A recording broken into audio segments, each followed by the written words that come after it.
Chapter 761, Good People and Good Deeds Translator, Atlas Studios Editor, Atlas Studios. What happened? Klein instantly tensed up. He had experienced too many accidents in the past, and he knew that he easily found himself involved in beyonder matters. Upon encountering something similar, he couldn't help but subconsciously be on alert. It did resemble some form of post-traumatic stress disorder. After seriously watching Hazel Mock's figure disappear from the staircase, Klein sensed that she was only in a hurry and wasn't panicking. This means that she has the matter under control. Besides, Mock is a member of Parliament of the House of Commons, a member of high society just below the nobles in the kingdom. There should be beyonders around protecting him. Yes, Earl Hall's eldest son is here too, so his bodyguards must be beyonders as well. Besides, St. Samuel Cathedral is only a 10-minute carriage ride from Buckland Street. If anything were to really happen, the Nighthawks, priests, and bishops would rush over. Unless one has made up their mind to sacrifice themselves, no one would create an accident at this ball. Klein gradually calmed down and had another guess regarding Hazel's situation. She was rushing to the third story to resolve the negative effects of the mystical item. The question Klein had asked Rhodes previously was where he could obtain a mystical item which could steal the beyonder powers of others, and one of the answers he received was Hazel Mocked. Thinking back to their dance, Hazel's image rapidly reconstructed in Klein's mind with her different accessories as his focus. Hair ornaments, earrings, necklace, brooch, fishnet gloves. Which one could it be? Klein retracted his gaze and found himself thirsty. Hence, he picked up a cup of water and downed it. Just as he put down the cup, he saw his etiquette teacher, Wiana Heisen, approach him with a plate. This lady was dressed in a red dress, but she didn't look tawdry. She smiled at Dwayne Dantes and said, "I noticed that you don't enjoy drinking alcohol." "I've once missed an important matter as a result of drinking." Klein randomly fleshed up Dwayne Dantes's character as an experienced person with depth. Of course, he knew how to restrain himself. He didn't use his faceless powers to remove a finger to prove how determined he was when making that former oath. When Wiana heard that, she smiled and thought, "Your past is filled with mystery. This is fatally attractive to many young ladies." She didn't continue on the topic as she said, "I forgot to tell you that the problem my husband faced has been resolved." Klein picked up a cup of champagne and raised it. He then said with a smile, "This is something to be happy about.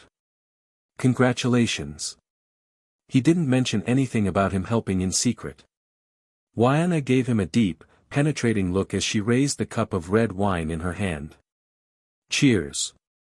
After clinking cups and taking a sip, Klein politely excused himself, put down his cup, and headed for the washroom. This wasn't because he wanted to head above the gray fog, but was solely due to the negative effects of death knell. He had drunk too much water and needed to relieve himself. When he walked out of the washroom, Klein looked up at the staircase that led from the second story to the third story. He found Hazel Mocked walking down with unhurried footsteps. She wore an unperturbed expression. Indeed, it wasn't a huge problem. It's likely a result of the negative side effects of the mystical item she possesses. I wonder what it is. Klein heaved a sigh of relief as he casually swept the dance floor.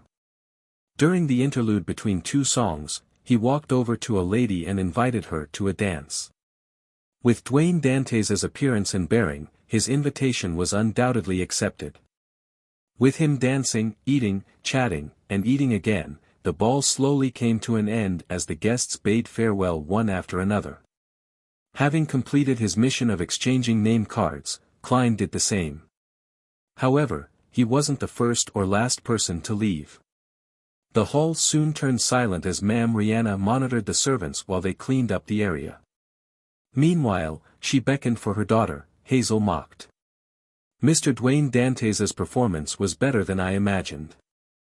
Many ladies had even asked me about him in private," Ma'am Rihanna said in a veiled manner. "Hazel, what's your impression of him when you were dancing and chatting with him? You're a lot more mature than girls your age. I believe in your taste and judgment.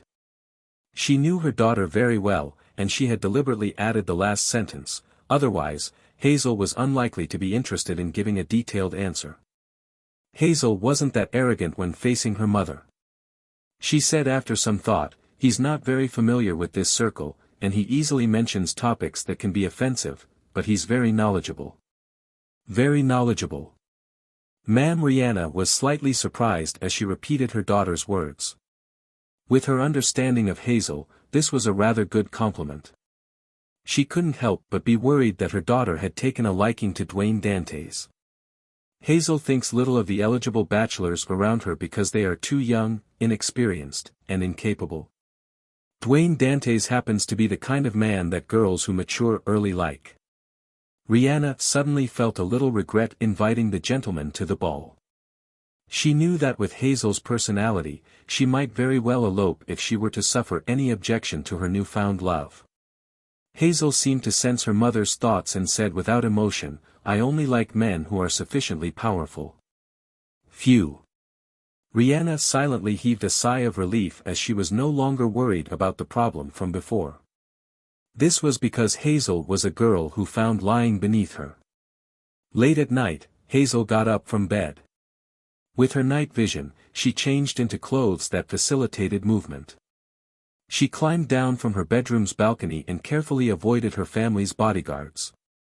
She went all the way to the garden and came to the middle of Buckland Street. Not every sewer manhole allowed a human passage with vertical metal ladders. Hazel adeptly moved the manhole cover away and climbed down before closing the cover from underneath. Nearly 45 minutes after, she moved the manhole cover again and returned into the shadows of the street. At this moment, Hazel saw a shadow nimbly flip into a garden nearby. Unit 160. She read the corresponding address. It was none other than Dwayne Dantes's residence. On the manor's third story, Klein was once again awoken from his sleep due to his spiritual intuition. He had the urge to capture the infiltrator that disturbed his sleep and feed it to creeping hunger. This time, he directly opened his iron cigar case and released his wraith marionette. Senor, in his dark red coat, first walked into the full-body mirror before leaping over to the oriel window in his valet's room. He observed Richardson and saw the valet sit up as he looked at the door with fear and anxiety. The door silently opened as a shadow flashed in. Under the crimson moonlight, the infiltrator exposed brownish-yellow skin, a soft outline, and short curly black hair. He obviously hailed from the southern continent. With a gloomy cold aura, he stood by the door and looked at Richardson, saying in a deep voice, "Have you decided? Do not believe that you can attain your calm life by leaving. Inside of you flows the blood of death's subjects. You are destined to give up everything to restore God's glory. Think about your deceased mother. Think about the insults you once suffered. Do you wish that your child will grow up under the contemptuous looks of others, to be a servant of others forever? But, what can I do?" Richardson lowered his head as he said with great difficulty, "Wait for the mission." The infiltrator's voice turned gentler. Richardson didn't commit to an answer as he seemed to be struggling inwardly. As for the infiltrator, he didn't seem to care about his hesitation. He treated it as though Richardson had agreed, turned around, left the room, and traced his steps back. Death's subject. Someone from the Numinous Episcopate, or another organization that's trying to restore Balaam. Having witnessed everything, Klein leaned back into bed and silently said, "What mission would they give Richardson? Steal my money to provide funds for the organization? Or will they create a terrorist incident at one of the balls of high society?" At that moment, the infiltrator had climbed down from the balcony, passed through the garden, and flipped over the perimeter fence made of steel bars. Suddenly, he saw a figure pounce over from his left. He dodged as he clenched his fist and threw a punch. Thud. The punch hit the black figure, but it pierced straight through. It was as though he had struck a shadow created by the street lamp. Meanwhile, he suffered a heavy blow to the back of his head as he fainted onto the ground.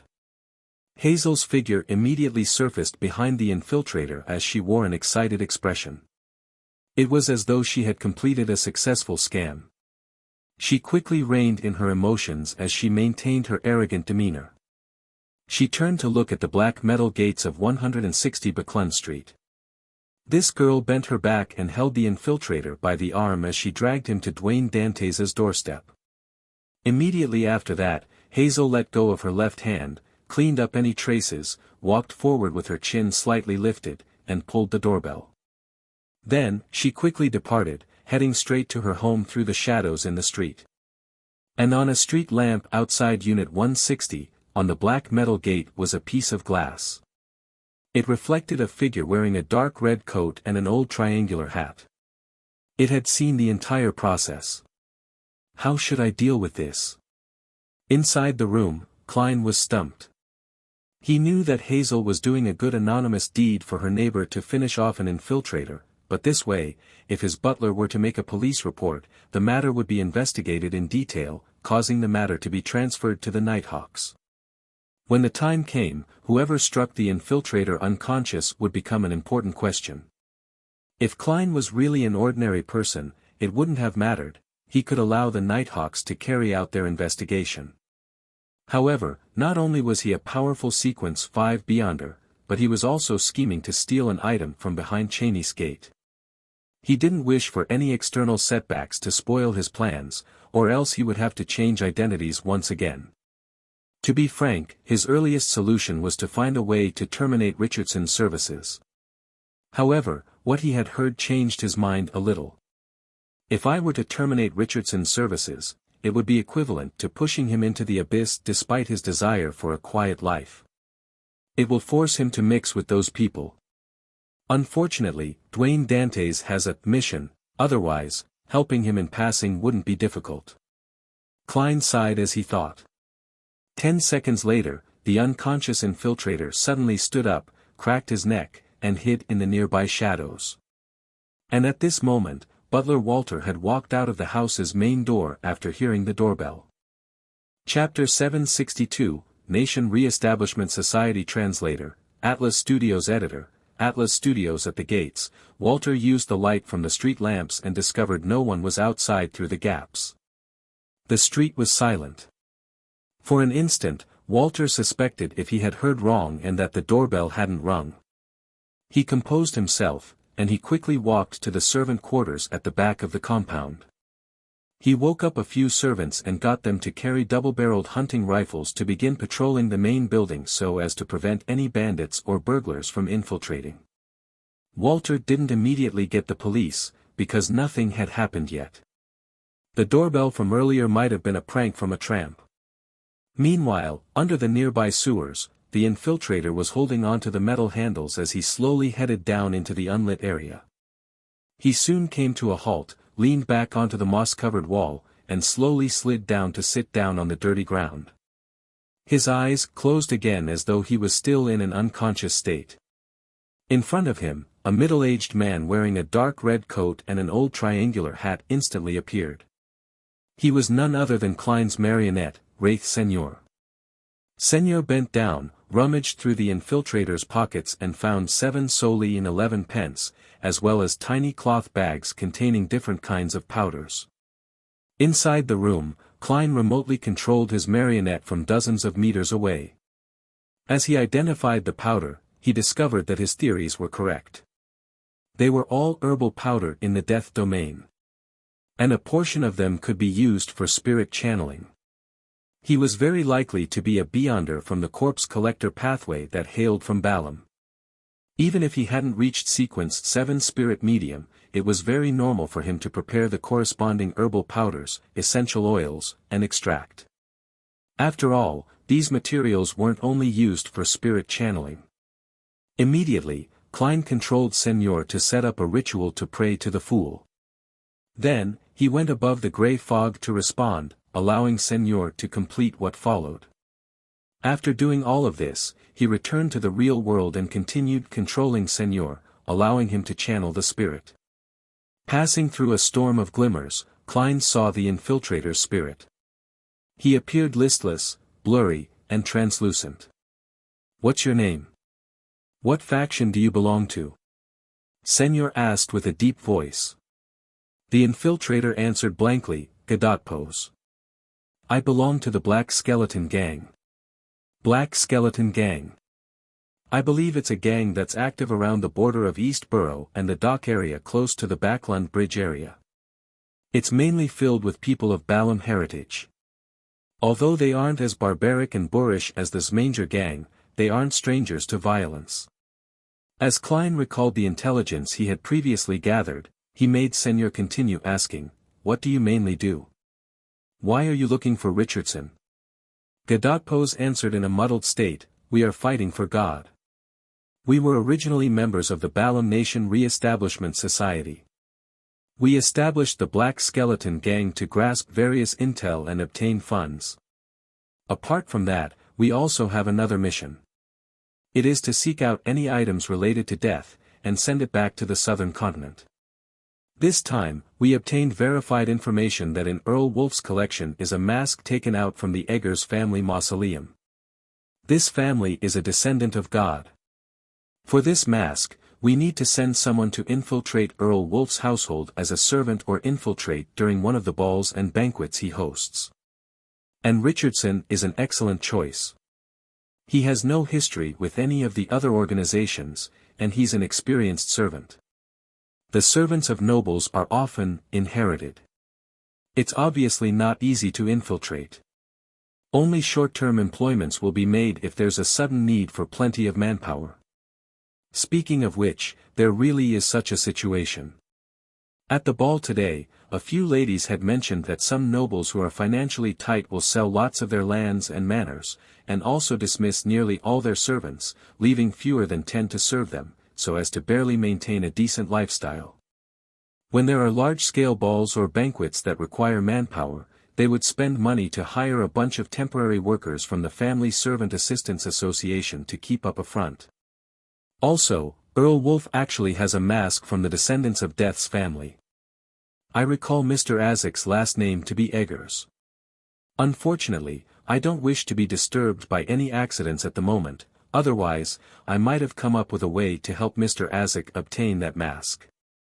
Klein mumbled silently and made Senor continue asking, "How do you know Richardson?" Gadotpos said blankly, "We got to know each other at a manor in East Balam. Back then, we were both slaves.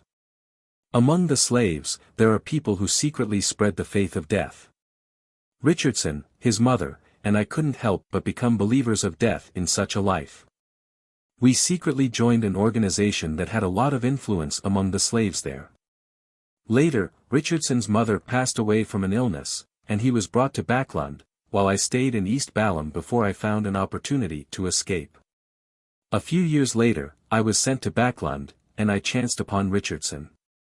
He actually forgot about his mother's death and the abuse he had once received. He forgot his faith towards God, and had his will eroded by what he called a peaceful life. To avoid me, he deliberately made mistakes and kept switching employers, but how could he have guessed that his former companion is no longer an ordinary human? Everyone has the right to choose as long as they don't harm others. However, Richardson and I are two different kinds of people." In the room, Klein closed his eyes and made Senor ask in a deep voice, "What's the organization that is very influential among the slaves?" Gadotpos hesitated for a moment and said, "The Eternal Life Society. Those who believe in death will obtain eternal life in the underworld once they leave the real world that's filled with pain and sorrow. Eternal Life Society. I'm aware of this. It's a branch of the Numinous Episcopate." As a former Nighthawk, Klein knew quite a lot about such matters. He continued controlling Senor to interrogate Gadotpos, and he obtained plenty of information regarding the Eternal Life Society, East Balam Nation Re-Establishment Society, and the Black Skull Gang, while confirming that Gadotpos and his gang had their hands covered in the blood of the innocent. After finishing the spirit channeling and clearing up any traces, he waited 30 minutes before letting the wraith enter Gadotpos's body, controlling him to climb out of the sewers and returning back into the shadows of the streets. And at this point, the servants in 160 Buckland Street, who were wielding double-barreled hunting rifles, were no longer as vigilant while doing their patrolling rounds. They seemed to believe that any latent danger had passed. Klein pretended as though he didn't notice anything as he continued sleeping in his master bedroom. However, he had already set up a ritual to summon and respond to himself. With Isaac's copper whistle, the iron cigar case, and creeping hunger, he silently left his residence in the form of a spirit. He followed behind Gadotpos and constantly maintained a distance of 80 meters. By using his marionette to possess this hostage, he made him circle to another street and board a rental carriage by the side of the road. About an hour later, Gadotpos returned to the headquarters of the Black Skeleton Gang, a tiny house situated near the docks. There were plenty of firearms stashed away here, with several operatives that were sent from the East Balam Nation Re-establishment Society. They formed the upper ranks of the Black Skeleton Gang. Following the method that was agreed upon, Gadotpos knocked on the door, and he said to a member who came towards him, "Richardson has submitted." "Very good." The member inattentively shot Gadotpos a glance, made way for him, and gave him passage. Gadotpos surveyed the area and found the high-yield explosives and a bunch of rifles stacked in the corner of the house. A few of the top brass of the Black Skeleton Gang were gathered together, discussing something. "Gadotpos, want a smoke?" The member from before handed him a cigarette. This was a cigarette fashioned to the preferences of the southern continent. They were made from dried tobacco leaves mixed with tiny amounts of herbs. Gadotpos received the cigarette and casually picked up a box of matchsticks from the table, took out a few sticks, and lit them. Then, he threw the few burning matchsticks to the corner where the easily flammable explosives were. Everyone present looked at Gadotpos with a dumbfounded look, momentarily at a loss as to what had happened. Rumble. On a public bench dozens of meters away, Klein sat there as the flames blazed behind him, a hot gust of air swarming out of the house. A few seconds later, Senor in his dark red coat appeared beside him, with some signs of being burned.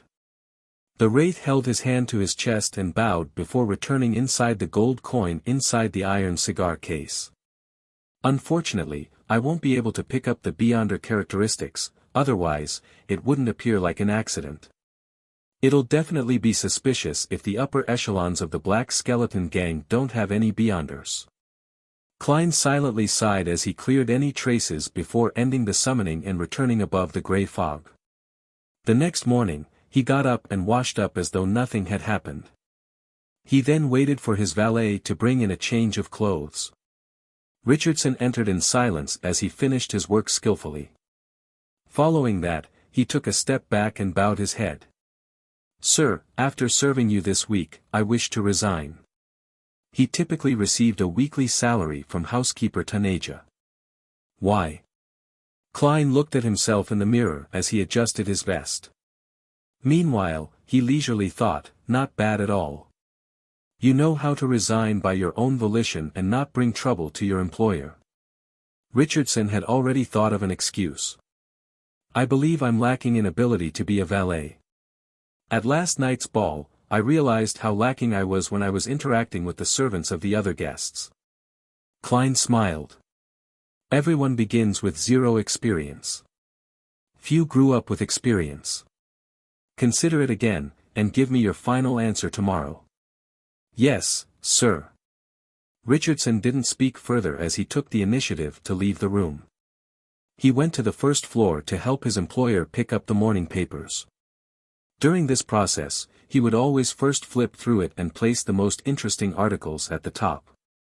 While flipping through, his gaze froze as he focused on an article. An explosion happened at 79 Durham Street in the Backlund Bridge area. It's suspected to be related to the Black Skeleton Gang. According to the police, all the upper echelons of the Black Skeleton Gang died in this accident, including Lima, Morera, Gadotpos.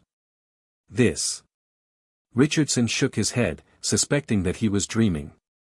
Chapter 763, Mr. X Translator, Atlas Studios Editor, Atlas Studios 160 Backlund Street, inside the dining hall on the second story. Klein had just bitten into the buttered toast his servant had served him when he saw his butler walk in. Walter bowed and said, "Sir, a person of unknown origins pulled our doorbell last night. As it was already very late, I didn't wake you up, and instead got the servants to patrol the area with the double-barreled hunting rifles. If you so permit it, I'll visit the nearby police station to get them to reinforce the patrols on this street at night. To employ such a butler, there aren't any flaws aside from him being expensive. Klein nodded slightly and drank the fresh milk that had been delivered to him. Very good. 39 Buckland Street, Member of Parliament Mock's house. Hazel entered the activity room on the second floor and saw her mother, Rihanna, chatting with the housekeeper. What happened? She pushed a lock of black-green hair to the back of her ear. Rihanna chuckled and said, "Someone rang Dante's doorbell late last night." A prank? Hazel sat down. No one knows. Anyways, Dante's butler specially went to the police station this morning. Rihanna recounted what she had learned from her servant. Hazel nodded slightly and said, "It's best to have the police involved. But it's useless. No one knows who pulled the doorbell. Apparently, there wasn't anyone there." Rihanna laughed while shaking her head. Hazel was taken aback as she blurted out, "There wasn't anyone there." That's right. Dante's butler only seemed to ask the police to double their efforts on the night patrols on our street. That's good news. As the wife of a member of Parliament of the House of Commons, and the daughter of a famous lawyer, Rihanna had very good relations with the police. Not a single person. Hazel repeated softly before falling into silence. After a while, she left the activity room and returned to the third story. Along the way, she couldn't help but clench her fist and swing it as though she was testing something. In between her brows was a clear look of puzzlement. Inside his bedroom, Klein looked at the large pile of gold coins in front of him. All he saw was the shiny color of gold. There was a total of 4,000 pounds of gold coins. After a week of gathering funds, Admiral of Stars Catlia had finally completed the transaction for the Scales of Luck. Apart from the gold coins, she had also paid another 6,500 pounds in cash. To be honest, having a pile of gold coins is way more visually shocking than a pile of cash of the same size. As Klein sighed, he took out the 13 lone gold coins he received from Seigneur, from his pocket and threw it into the pile. After doing all of this, he took out the adventurer's harmonica and blew into it. Silently, Rionette Tinker appeared in front of him with the 4 blonde, red-eyed heads in her hand. "Ma'am, this is the first installment, a total of 4,013 pounds. Klein retracted his gaze from the pile of gold coins and looked at Miss Messenger. He was actually quite curious as to how Miss Messenger would move such a huge pile of gold coins. He remembered that she always used her teeth when collecting letters. "Very good. You still have 5,987. Rionette Tinker's head said one after another. "There's no need to remind me." Klein forced a smile and said, "I'll try to gather the rest as soon as possible." Rionette Tinker didn't speak further as one of the heads tried hard to open its mouth. Suddenly, the area before her turned dark and deep. All the gold coins were sucked up by vortex-like surging water. In a few short seconds, the large pile of gold coins vanished. Rionette Tinker's 4 heads nodded at the same time before returning to the spirit world. "I still have 8,156 pounds and 5 lone gold coins. I can barely be considered a tycoon. I could actually afford any investment opportunities if they appear, and it won't just be me raising the price and mentioning it in passing. This way, I won't be suspected to be a cheat for the time being. Heh, be a little optimistic. Perhaps the investment opportunity might allow me to earn back the money I spent. It's always fast to make money work for you." Klein silently exhaled as he cast his gaze out the window, forcing himself to enjoy the thinly fogged streets. At night time in the East Borough, the surrounding area was pitch black due to the few street lamps available, along with many of them being damaged. It was as though there were countless monsters and criminals lurking within. Zio Dericha wore a hooded cloak, turned into a small alley, and came outside to what seemed like a dilapidated house. This was the new gathering in East Borough she had previously mentioned to Furs. Zio wasn't in a rush to knock on the door with the agreed-upon signal. She first looked down to check her attire. Unlike how she usually dressed, she wore a pair of long boots. They didn't look odd, but Zio knew very well that the soles were very thick. She had stuffed plenty of things inside, allowing a person to magically appear taller. And this effectively hid Zio's greatest characteristic. Feeling assured by the presence of her triangular blade, Zio pulled her hood up and knocked on the door with the signal. Soon, she was led into an activity room inside as she randomly found a spot to sit down. After the participants had mostly arrived, the host of the gathering finally walked in. He was of medium build, with a height of about 1.75 m. He wore a black classical robe, a pointed mage hat, with a brass mask on his face. He gave off an ancient and mysterious vibe. Rather dark skin, but it's not exactly brown. He resembles someone from Faina Potter or Desi Bay. But I can't be sure. It might be a tan. He has raven black curly hair. This does match my first guess. Zio sized him up as a sheriff. The man in the brass mask looked around the room before laughing deeply. You can call me Mr. X, Mr. X. Zio couldn't help but twitch the corners of her mouth. After becoming an outer circle member of MI9, she had learned quite a bit of the situations regarding the secret organizations, and that included the Aurora Order.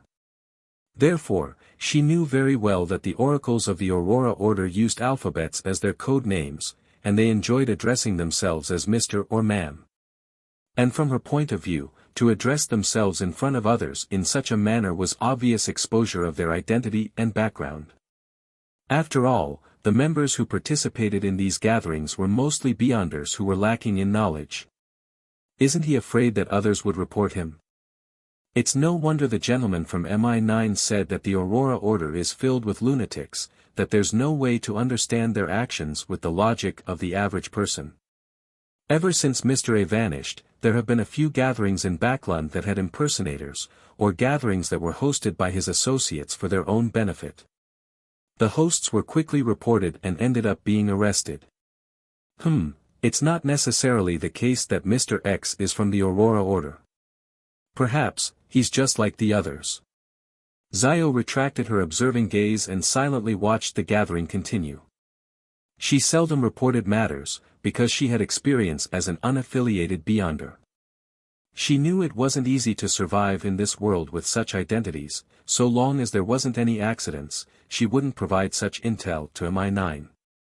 If it's confirmed that he's an oracle of the Aurora Order, I'll report him. These people are all lunatics. They will bring about extreme danger. As Zio thought over the matter, she watched the others exchange information and complete trades. She didn't participate much in it, firstly because there wasn't any information or item of interest, and secondly, she was saving up for her interrogator potion. After the end of the gathering, she returned to her residence at Sherwood Borough. Zio saw Furs wearing a face mask that was said to be able to moisturize faces as she lay there leisurely reading. How was it?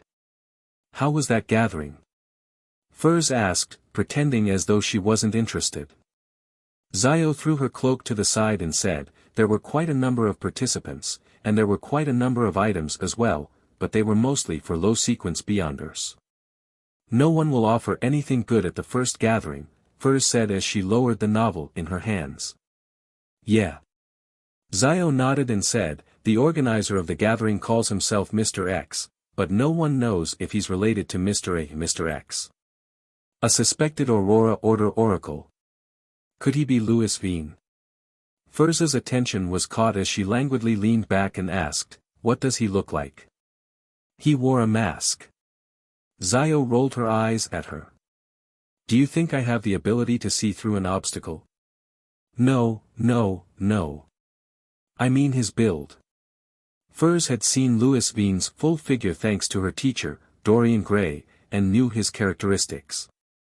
As a sheriff, Zio easily restored Mr. X's appearance and asked out of puzzlement, regardless if he's related to Mr. A or not, isn't he worried that he'll be reported for having such a name? After Furs heard Zio's description and saw the portrait she made with her sheriff powers, she was delighted. There was a high chance that Mr. X was the traitor of the Abraham family, Louis Veen. He's not afraid of being reported because he's a traveler.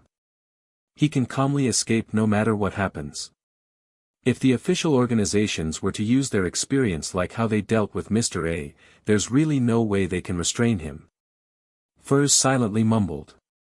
She stopped talking about the topic and switched to something else. After Zio went to take a bath, she hurriedly used her powers as an astrologer to ask her spirituality, and she stacked Louis Veen's image with Mr. X's image before obtaining the answer that they were one and the same. It's really him. Furs stood up as she paced about in excitement and glee in the living room.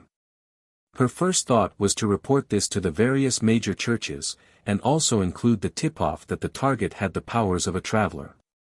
Following that, she recalled her prior attempt at hiring Mr. World to assassinate Louis Veen. Regardless, I should first ask Mr. World if he's free to take on this mission. I can't offend him. Upon recalling everything that Mr. World had done, Furs couldn't help but shiver. After making up her mind, she first checked that Zio was having a bath and wouldn't come out anytime soon before praying to Mr. Fool. Please tell Mr. World that the Aurora Order's Oracle, Louis Veen, has appeared, and there's a high probability that he's a traveler, codenamed Mr. X. Chapter 764, First Investigation Translator, Atlas Studios Editor. Atlas Studios Klein was returning from St. Samuel Cathedral to Buckland Street on a four-wheeled carriage when he heard the stacked illusory pleas. A female. It's nothing urgent. All he did was make a rough judgment and didn't immediately head above the gray fog to respond. Sweeping his glance at the street lamps which were dispelling the darkness, Klein retracted his gaze and raised the white porcelain with gold rims to take a sip. Beside him, Richardson noticed this and said after mustering his courage, "Sir, I've thought it through. You're very right. Everyone starts with zero experience. Few grow up with experience. Thank you for giving me this chance to grow."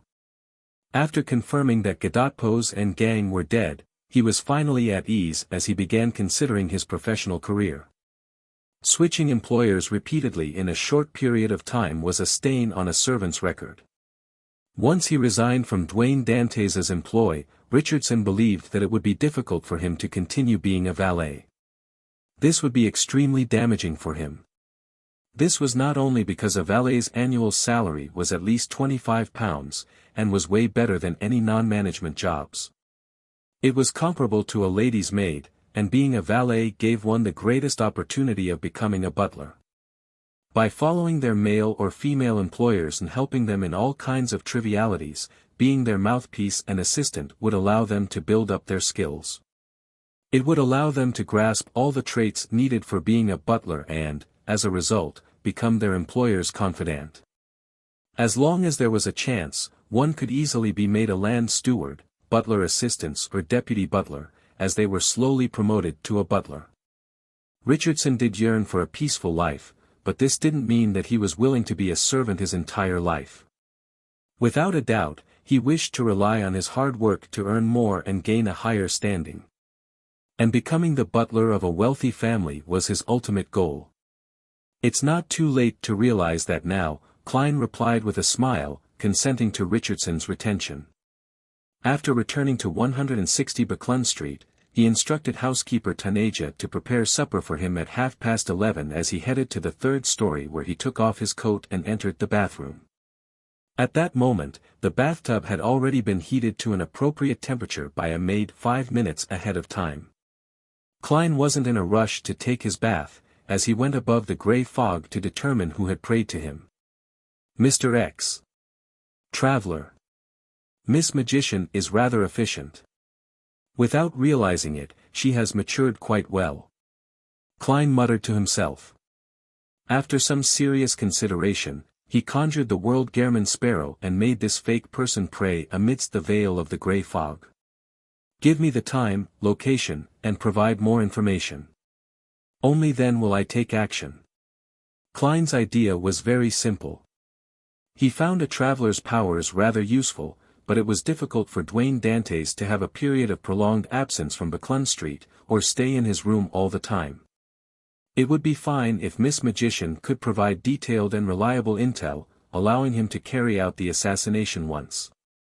But if she were to get the world to slowly gather information bit by bit, there was no way he could do it, as it affected his own plans. Soon, Furs gave a reply. I'll try to gather it as quickly as possible. As the location and timing for Mr. X's next gathering hadn't been confirmed, all she could do was patiently wait. After settling this matter, Klein returned to the real world, took off his clothes, and placed himself into the bathtub. The warm water enveloped him as he closed his eyes in comfort. He felt that the fatigue that plagued his body and mind were being washed away bit by bit. During this period of time, he had been to St. Samuel Cathedral a few times to listen to Bishop Electra's explanation of the revelation of Evernight. He had grasped the looks and characteristics of another two keepers, but he hadn't seen any repeated sightings, preventing him from determining the schedule of the keepers. And doing such acts would similarly bring him trouble. Klein opened his eyes as he looked at the steam above him, sighing inwardly. The first investigation should be coming soon. A person who often entered St. Samuel Cathedral's interior would likely be investigated by the Nighthawks, and with his origin still an unknown, such an investigation was almost necessary.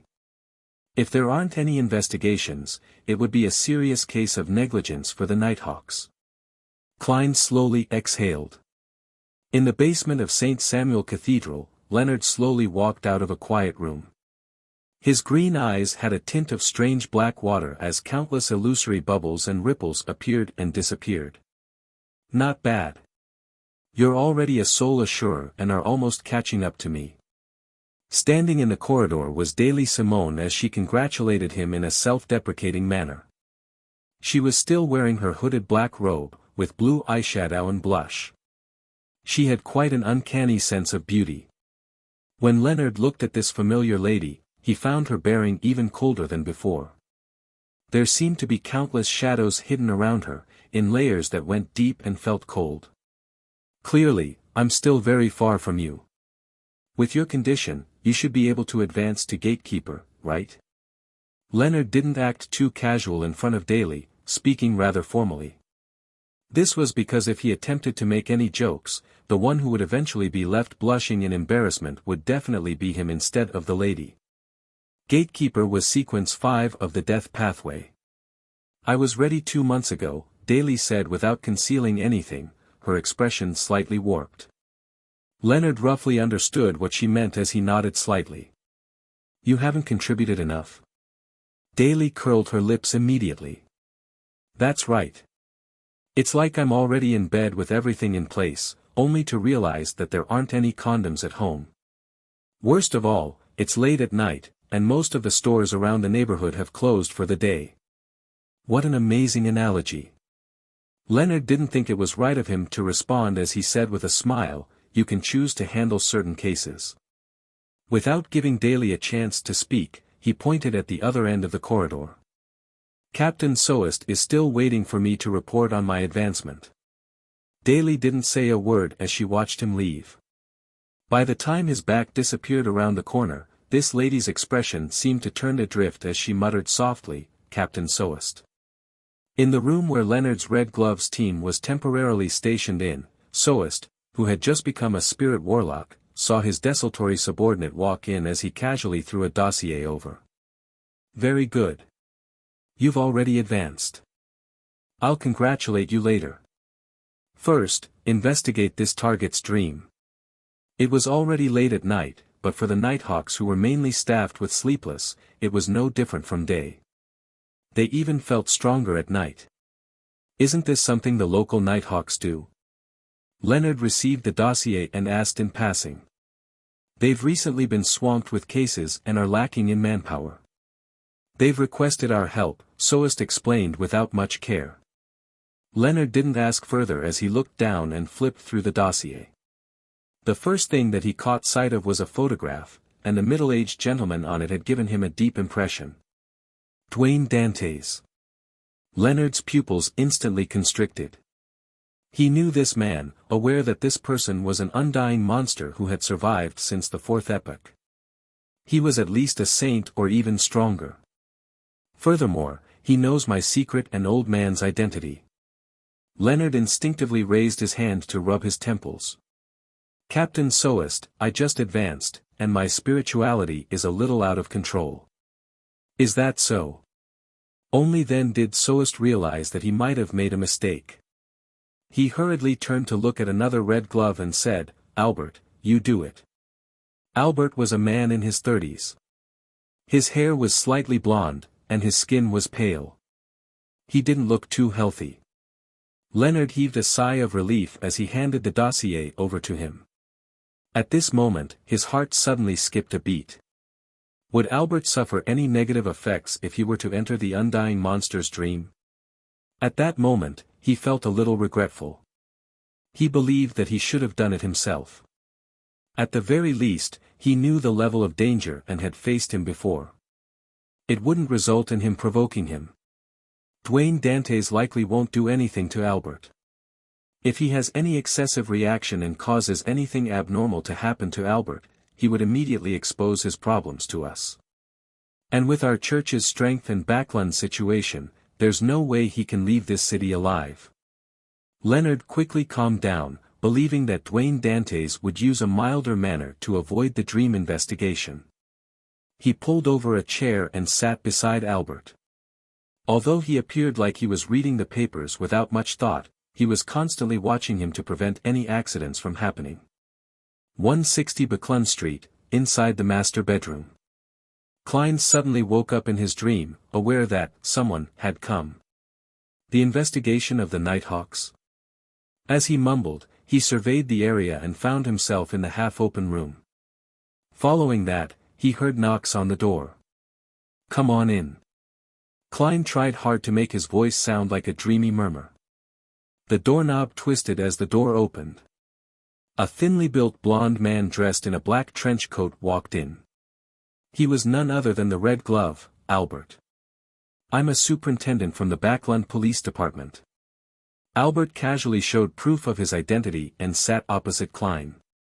How may I help you, officer? Klein got into character. He knew that due to the influence of a nightmare, he needed to appear normal. Albert conjured a stack of papers and began reading them softly. Dwayne Dantes. Mail. Hails from Desi County. He repeated all the intelligence that had been gathered and asked, is this set of information legitimate? Partially, but some of them are fake, Klein replied honestly. The only partial truths are probably male and single. Meanwhile, he was making self-deprecating comments. Albert was pleased that he had made progress so quickly as he asked with a deadpan expression, which of these are fake? Klein was already prepared for that as he pretended to recall. Most of my wealth doesn't come from mining, but from adventuring in the southern continent.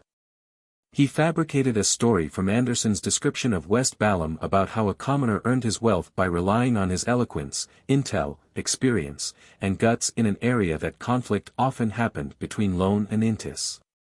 This story wasn't considered very detailed, and it was mainly an outline. The main goal was to make the Nighthawks believe that Dwayne Dantes wasn't a beyonder, but just an ordinary person with a sense of adventure and risk. Such stories of people getting rich were common in Lone. Chapter 765, Monday Again. Translator, Atlas Studios Editor, Atlas Studios. After Klein was done, Albert asked a few targeted questions according to his recount, to ensure that the details matched up. Without a doubt, he obtained a satisfactory answer. Thank you for your cooperation. Have a great dream. Albert smiled as he got up and bowed. Then, he used his nightmare powers to influence Dwayne Dantes once again. It would make him have a vague recollection that he had such a dream when he woke up, but he wouldn't be able to recall the specifics. After doing all of this, he turned to head for the door, turned the doorknob, and left the dream. Indeed, the Nighthawks placed too much trust in nightmare powers. If I were to be the one leading this investigation, I would definitely design a series of questions that attack the matter from different angles ahead of time, and then do cross-referencing to find any loopholes. The best method is to enlist Miss Justice's help in creating a set of professional psychological questionnaires and get the target to finish it in the dream. If he were faking something, the psychological state and the image he wishes to project would definitely show contradictions from different evaluations. This is unless he's also a psychological expert and can spot the true goals of each set of questions. Klein leaned back into the sofa and cast his gaze out the window. In the darkness, the street lamp's glow appeared dim and pale, illuminating the surroundings in a gloomy silence. Klein silently observed for a few seconds before he curled his lips and gave a self-deprecating smile. And in the basement of St. Samuel Cathedral, Leonard first heaved a sigh of relief after he saw Albert wake up normally and heard his report. He felt even more fearful of the undying monster from the fourth epoch. City of Silver. Lightning streaked across the sky, illuminating every street. Derek Berg walked out of his house with the axe of Hurricane in his possession as he headed for the Twin Towers that was north of the city. Along the way, he met several residents of the City of Silver. They were either busy, sending their children for general education lessons, or patrolling every corner in groups. It was to prevent anyone from turning into an evil spirit after dying from an accident at home and being without a relative to end their lives. The existence of these people made the City of Silver appear lively, and from time to time, Derek could hear the laughter and cheers from little children. He couldn't help but recall the days in Afternoon Town. The number of humans he met every day had numbered about 20, and most of the time, they needed to stay in a garrisoned building. Outside were monsters that lurked in houses under the cloak of darkness. They were eradicated again and again, but they would appear time and time again from unknown places. Every team member from the expedition felt a sense of helplessness towards this, as though there was no way of gaining true safety. They could never feel at ease with the need to go all out at any time. There was no chance for them to relax at all. No ordinary creature would wish to maintain such states of high stress and vigilance for prolonged periods of time. Therefore, in regards to that, the City of Silver had already developed a rotation system. It didn't take much time for the first expedition team to go from Afternoon Town back to the City of Silver, but there was the unavoidable quarantine and relaxation period. It was only today that Derek had managed to adjust himself to a mental state which he believed he could withstand the negative effects from advancing. He had previously reported to Chief Colin Elliott that he had obtained the potion formula to notary, and he was allowed to use this discovery to exchange for the corresponding Beyonder ingredients, feathers of a spirit-packed bird. As for the items he owed the moon, he had obtained them from patrolling Afternoon Town's surroundings and had passed them to him with Mr. Fool's help. After advancing, I'll be qualified to select a mystical item for non-high sequence Beyonders. Derek felt a little expectant as he sped up his pace, and arrived at the Twin Towers. Although the material warehouse and the mystical items were all in the spire where they were watched by the 6-member council, Derek's goal was the steeple, because that was where he could exchange his contribution points for items. Just as he was about to enter the steeple, he felt his spiritual perception trigger. He subconsciously looked up at the spire, and he saw a woman in a black, purple-patterned robe standing behind a window, looking down at him. She had silver-grayish hair, light gray eyes, and a beautiful face. She was none other than one elders of the 6-member council, Shepherd Lovia. When their eyes met, Lovia's gaze seemed to penetrate his soul, but her expression remained the same. She even nodded slightly as though she was greeting him. She's not greeting me, but the person behind me. Suddenly, Derek came to a realization. This was from the experience he slowly accumulated under the guidance of the Tarot Club. He nodded in response as he retracted his gaze without any signs of abnormality. He then unhurriedly entered the steeple. At night, in a private harbor in Byam, the Golden Dream, with its strange main cannon in the middle, docked by the side of the harbor. Danitz carried the local specialties that the Resistance had given him as he waved at them with a beaming smile while he headed up the gangway to the deck. He had been leading an extremely comfortable life in recent times. As an envoy who sent arms, food, and small amounts of beyonder ingredients, he received quite good treatment. He either ate sumptuously or enjoyed himself by hunting and bragging. He was even invited to watch the ritual in which the sea god blessed his believers. After witnessing all of this, he suddenly came to a realization. Biam, or perhaps all the colonies, would eventually embroil themselves in an intense conflict. It was something that wouldn't ease with decades or even a century. Therefore, Danitz decided to sell most of his properties in Biam, leaving behind only one piece of property.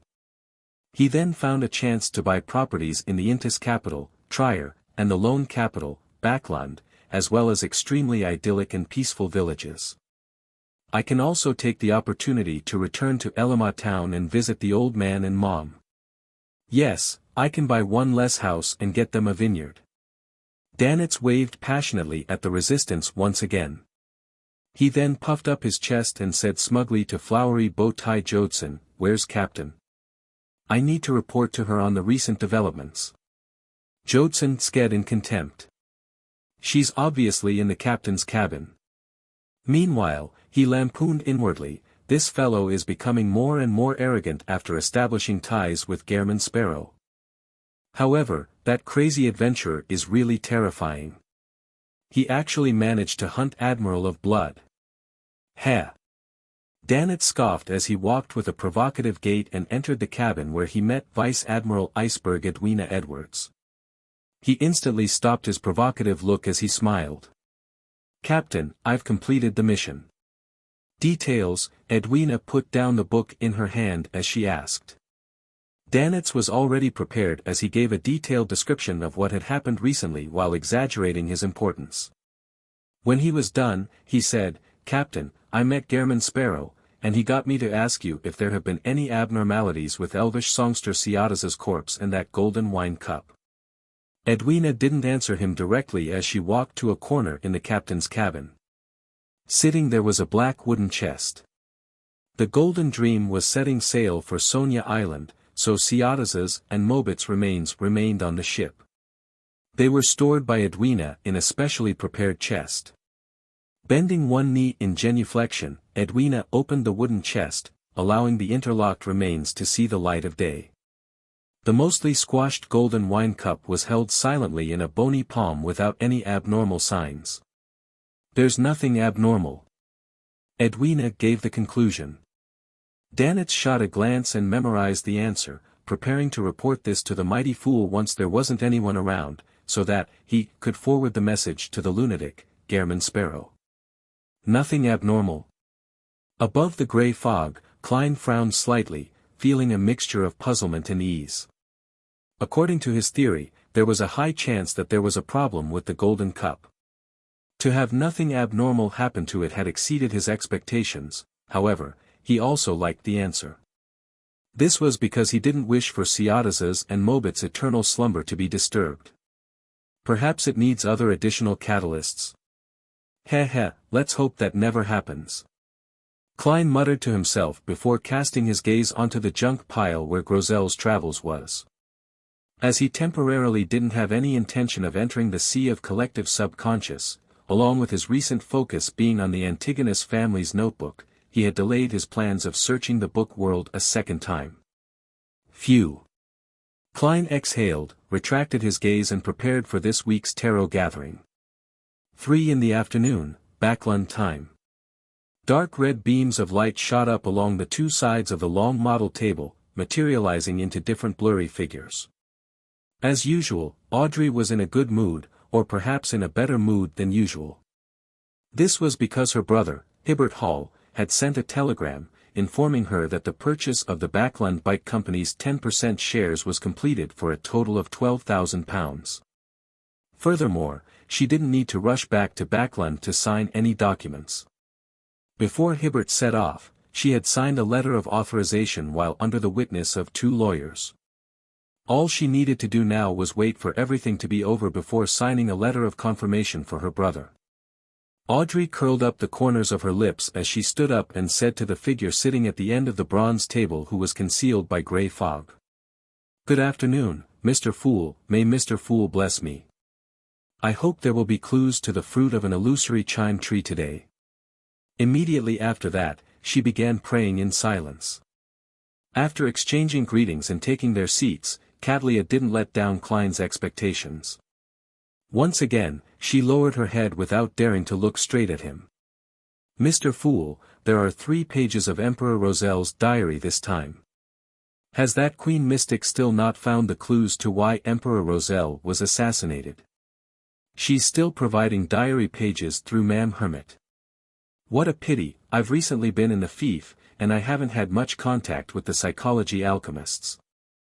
I can't even obtain new diary pages. I'll head over to the Relic Search and Preservation Foundation after a few days to take a look. Perhaps they might have found something." Audrey listened in curiosity. The fool Klein chuckled. "Very good. You can consider your request. In fact, I know that Queen Mystic has already given you the question. I wonder what she's doing in Backlund." Klein's mind started to wander. Soon, Catalia conjured the 3 diary pages and handed it to Mr. Fool. Chapter 766, The Deity's Anchor Translator, Atlas Studios Editor. Atlas Studios. Knowing that the diary pages specially selected by Queen Mystic contained rather important information, the fool Klein focused his attention and cast his eyes on the yellowish-brown goatskin in his hand. September 11th. Ever since I became an angel, I've had the feeling that I've had my identity disassociated. In my heart, in my soul, and in the depths of my mind, there's ultimately a voice urging me, influencing me, and creating an uncontrollable sense of coldness, bloodthirstiness, cruelty, and craziness. This doesn't stem from the external world or an influence from a god of the same pathway.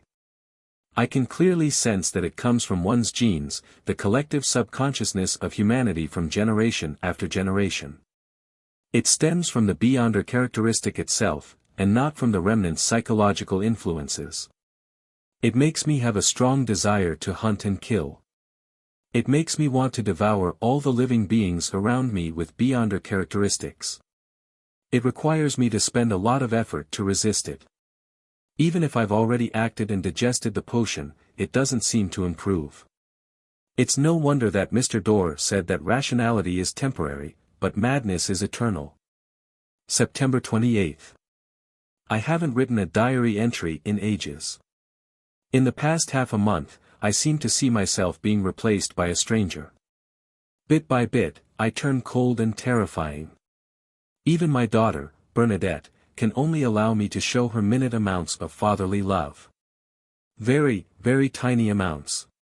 Just as I was about to go mad, I seemed to hear countless praises. They were from my subjects, people who had benefited from my reformations. They are the believers who view me as the son of steam. They praise me with great acclaim. They erected statues of me, write stories for me, and have created songs and poems for me.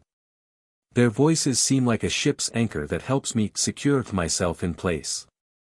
I began to have the ability to resist that desire and that roar within me. Bit by bit, I walked out of it as I once again possessed the normal feelings of a father, a husband, and a man.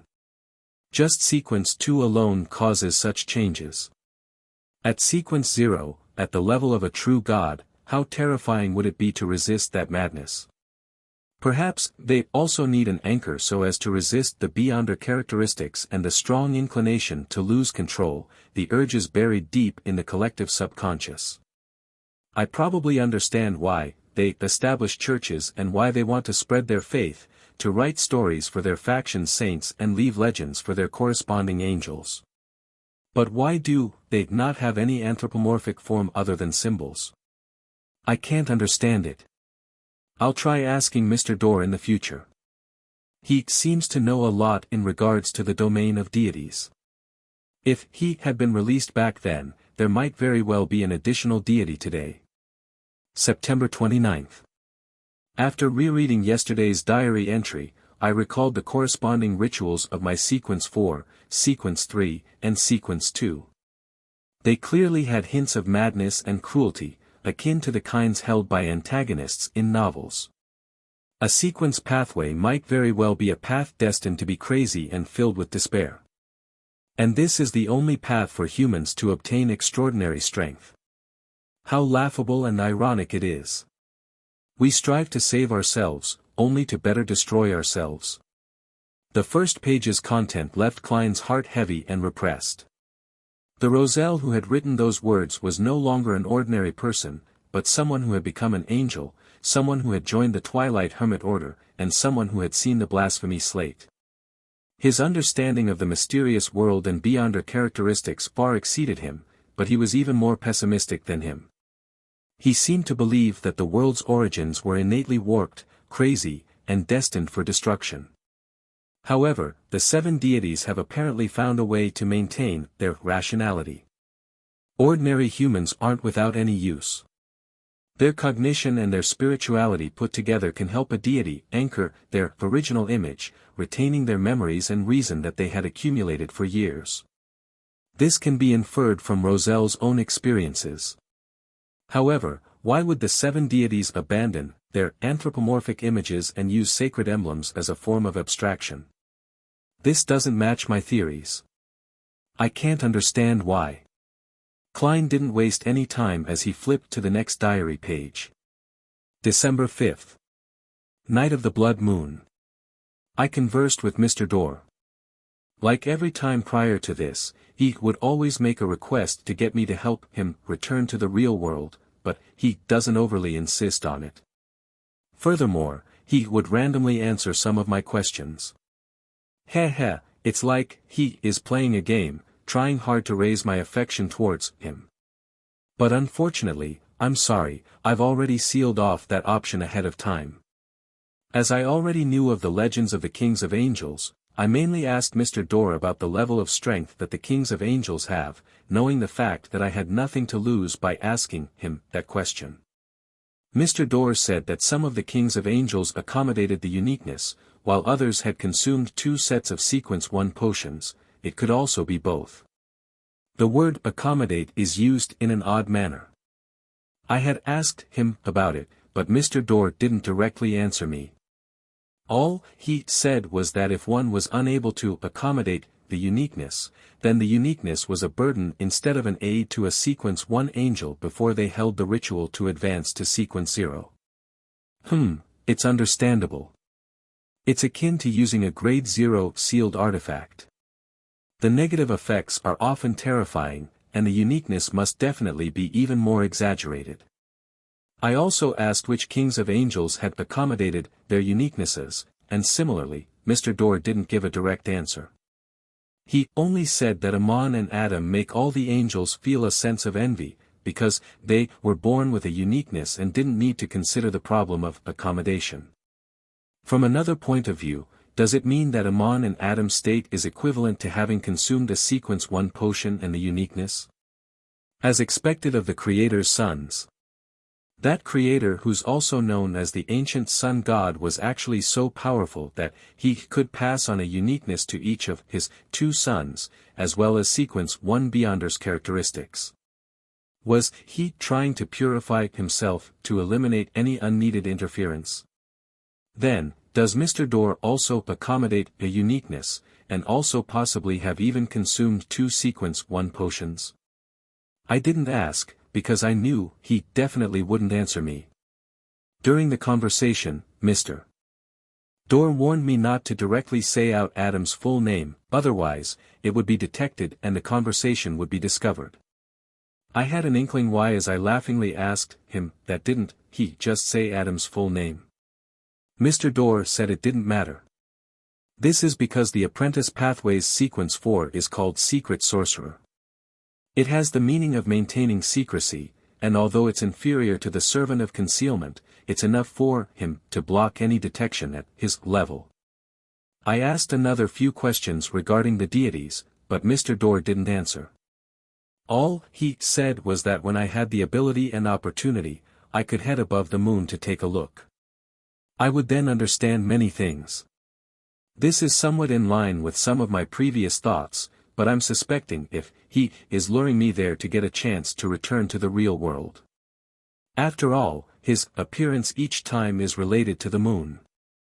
As long as Mr. Dorr appears, there will be plenty of information, usually covering an entire page. His explanation of the level of strength that kings of angels have does match my theories. The generalized meaning of king of angels implicitly refers to a quasi-deity who exceeds sequence 1 by using a variety of means, but they have yet to reach the level of a sequence 0. This includes accommodating the uniqueness or consuming additional sequence 1 potions. The simplified meaning of king of angels will point out to the Creator who the city of silver worships, the 8 kings of all the angels that are ruled by the ancient sun god. Of course, they must also fulfill the general definition. Thoughts rapidly flashed through Klein's mind. As for Rosel's theory about the ancient sun god, he was in strong agreement. He believed that the Creator who the city of silver worshipped had reclaimed too many authorities of the ancient gods, causing him to show signs of chaos and insanity. Hence, he decisively gave birth to 2 sons to eliminate a portion of the waste. To put it simply, Amon and Adam are freebies that come with drinking potions. From the looks of it, angel of imagination, Adam, clearly possesses the uniqueness of the spectator pathway. He is likely the mysterious leader of the Twilight Hermit Order. Since ancient times, he has been interfering with the direction of the times in order to revive his father. I wonder if he has advanced to sequence 0. Even if he hasn't, the number of angels the Twilight Hermit Order can mobilize probably exceeds my imagination.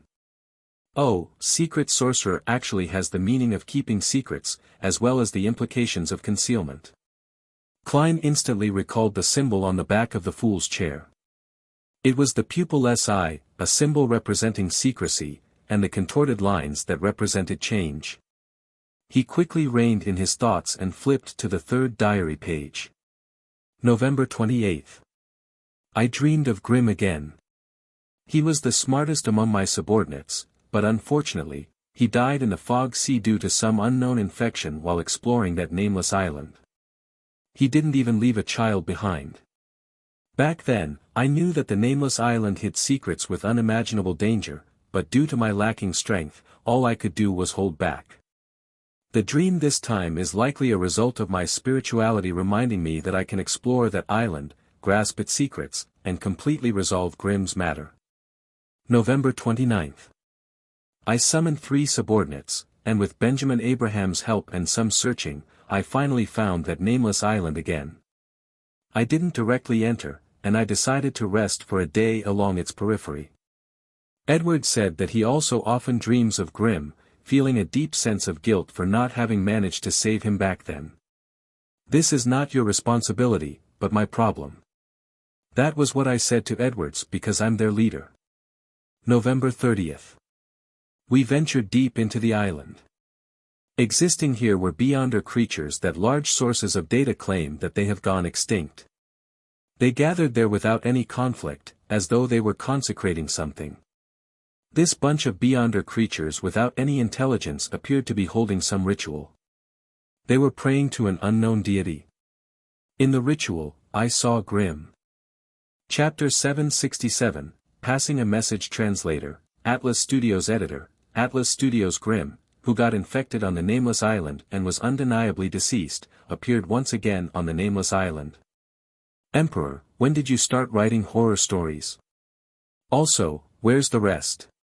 Klein's gaze froze onto the last line of the 3rd diary page, and he discovered that there wasn't any new information. Apart from that, he was similarly alarmed by Emperor Rosel's description of the beyonder creatures' strange gathering and their worship of an unknown entity. One had to understand that not all beyonder creatures had intelligence and could be communicated with. Many of them were monsters who had lost control or had madness as an innate property. And these monsters that had lost control were gathered together, worshipping some unknown existence. Unfortunately, the Emperor didn't leave behind the coordinates of the nameless island. However, even if he had recorded it, I wouldn't dare to head over, for fear of any infection. If I were to die only to be revived on the island, that would be troublesome. I'll need to be at least a sequence 4 or even a sequence 3 before I'll have what it takes to explore it. As Klein thought, he made the diary in his hand vanish. He then turned to look at Katlia and asked with a smile, "What's your request?" Cadlia asked without even thinking, Honorable Mr. Fool, I wish to know if Emperor Roselle once participated in a very secretive and very ancient organization. Very secretive and very ancient. Twilight Hermit Order. Emperor Roselle used to be a member of it. Audrey suddenly recalled Mr. Fool's previous mention of that organization. Alger recalled the corresponding matter and remembered that in Miss Justice's description of the Desire Apostle case in Backland, there was a mysterious organization mentioned. Back then, Mr. Fool had told the members not to say the organization's name in the outside world, because any mention of it will be known. Such an organization does match Emperor Roselle's status. Alger nodded inwardly. As for Klein, he thought of something else. Queen Mystic's choice of diary pages are vague. She isn't able to accurately and precisely ask questions based on the content. It also means that she roughly knows that diary pages from certain periods are very important with key information within them, or she is able to discern Roselle's emotions from when it was written. As for Ma'am Hermit's question, it didn't pose any problems for Klein. He smiled and said, yes. At the same time, he silently warned himself, in the future, I need to be careful that Queen Mystic's questions might be completely unrelated to the diary pages she hands over. Thankfully, I've read quite a number of Roselle's diary, and I have quite a good understanding of the Emperor. After saying that, he added and said with a smile, it's your turn. He didn't directly mention the Twilight Hermit Order, wishing that he could answer another question based on this topic in the future. Cadlia bowed and expressed her gratitude before looking at the magician. I wish to obtain clues regarding the direct descendants of the Abraham family. £1,000. She had no psychological burden when it came to offering a price, as Queen Mystic could definitely provide compensation for her. Why did you directly look at me? She already knows that my teacher is a member of the Abraham family. Furs was first alarmed before realizing that it was nothing surprising. This was because this matter wasn't a secret to the other members of the Tarot Club apart from Ma'am Hermit. It was very normal for them to mention it after completing a transaction with her. Although £1,000 was very attractive, Furs didn't plan on selling information on her teacher. In all her life, there were only a handful of people who had been truly sincere to her, therefore, she cherished such relationships. After some deliberation, Furs asked, why are you looking for them? If you can provide a reason, I can pass the message. As for any further developments, it will depend on them. I have no say on those matters. Indeed, she might appear ordinary, but she actually conceals many secrets. She's a lady who's cautious and meticulous. Cadlia sighed inwardly as she said with a nod, that's very reasonable. I'm searching for the direct descendants of the Abraham family in the hopes of obtaining information on Mr. Dorr. Pass this message to them and see if there's a chance for cooperating. Well, just for passing on the message, I'll pay you £350. If they're willing to take up the matter, I'll pay another £650. Furs held back for a full second before answering, deal. After saying that, she came to realize the hidden meaning behind Ma'am Hermit's words. Mr. Dorr is related to the Abraham family? That's right. My bracelet came from Ma'am Elisa, and it came from the Abraham family. Yes, teacher still doesn't know that I'm aware he's part of the Abraham family. I can only casually mention it in my letters that someone was searching for the direct descendants of the Abraham family at a particular gathering, and that it has something to do with Mr. Dorr. I wonder what kind of reaction teacher will have. At this point, Miss Justice was happy for her friend, sensing that her friend had escaped the predicament of being broke. Furs is already sequence 7. She has almost caught up to me. I have to become a hypnotist as soon as possible. As she had such thoughts, she glanced at the Tarot Club members, wishing that they had clues to the fruit of an illusory chime tree. Miss Justice's gaze really makes it hard to say no. Furs lowered her head in embarrassment. This was because she had yet to obtain any clues regarding the fruit of an illusory chime tree in her circles. Sitting across from Audrey, Alger thought for 2 seconds and said, I have clues, but it will take 2 weeks before I can obtain it. He did have clues. A long time ago, he had discovered an illusory chime tree when he entered the primitive island with Kalangos. But due to his lacking strength, he didn't attempt to approach it. And now, he had the chance of advancing to sequence 5. He naturally didn't want to give up any opportunities for making money. After all, he still owed Admiral of Stars for the information of the Obninsks. As for why he was mentioning it now, in a sense, it was to declare his rights. When the time came, he and the world would explore together. It was best to decide the splitting of the spoils ahead of time to prevent any conflict. Of course, when dealing with the illusory chime tree, it was likely that Gehrman Sparrow would idly stand at the side without rendering any assistance. No problem. Audrey was delighted, and she didn't even ask for a price. She was already beginning to consider finding an excuse or a reason to directly buy it from the psychology alchemists after returning to Backlund in June. With the 2 transactions coming to an end, due to none of the other members having any requests for the time being, Katlia repeated her search for the blood of a mythical creature, and Emlyn once again mentioned that he was searching for the remaining 4 believers of the primordial moon. Then, the tarot gathering entered the free exchange segment. Derek very naturally said, "I've already become a notary." "You don't have to tell us that." The hanged man had the urge to facepalm, but he replied with a calm voice, "Although a notary will receive a massive boost in one's physical attributes, it's still more of a support role. If the notarization of a power is valid, you'll have them temporarily enhanced. If the notarization is invalid, the beyonder powers will be forcefully dispersed.